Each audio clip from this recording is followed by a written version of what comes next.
நான் மட்டுமே தனியாக உட்கார்ந்து இங்க பேசிக் கொண்டிருக்கிறேனோ அது போல தனியா உட்கார்ந்து பேசினோம் அப்படின்னு சொல்லிட்டு சொன்னா சாதாரண விஷயம் கிடையாது. அவர்தான் ஒரு பெரிய லெவல்ல இருக்கா மட்டும்தான் ஒரு ஞானி தான் தனக்கு தானே பேசிப்பான் அப்படின்னு சொல்லிக்க வேண்டியதுதான். அது போல இவர் அந்த குழந்தையை வளர்க்க ஆரம்பிக்கிறார். அமைதியும் சாந்தமும் அழகும் நிரம்பிய அந்த குழந்தைக்கு ரிஷ்யசிங்கர் அப்படின்ற ஒரு பேரை வைக்கிறாராம்.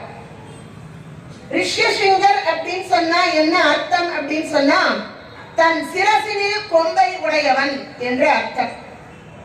இந்த ரிஷ்யசிங்கருக்கு நண்பர்கள் யார் அப்படின்னு சொல்லிட்டு சொன்னா அந்த காட்டிலே இருக்கக்கூடியதான சிங்கம், புலி, கரடி, மான் போன்ற விலங்குகள் தான்.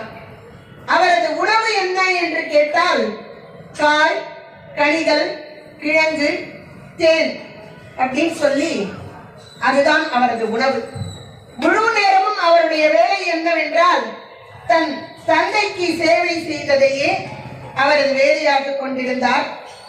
என்ன வேலை என்றால் யாகசாலையை துப்புரவு பண்ணுவது, யாகசாலைக்கு தேவையான ஹோம திரவியங்களை சேர்ப்பது, அந்த நேரம் போக கற்பது, இதையே தனது கடமையாக கொண்டு வாழ்ந்து வந்தார். சிறு வயதிலேயே 4 வேதங்களையும் கற்றுத் தேர்ந்தார்.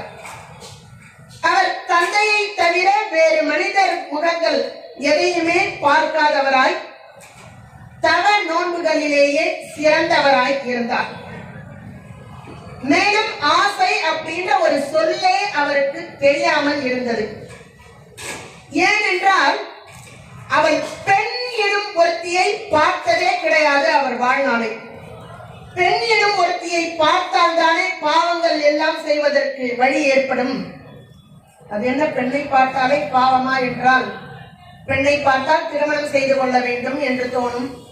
திருமணம் செய்து கொண்டால் குழந்தைகள் பிறக்கும். குழந்தைகள் பிறந்தால் அந்த குழந்தைகளை வளர்ப்பதற்கு பொருள் ஈட்ட வேண்டும்.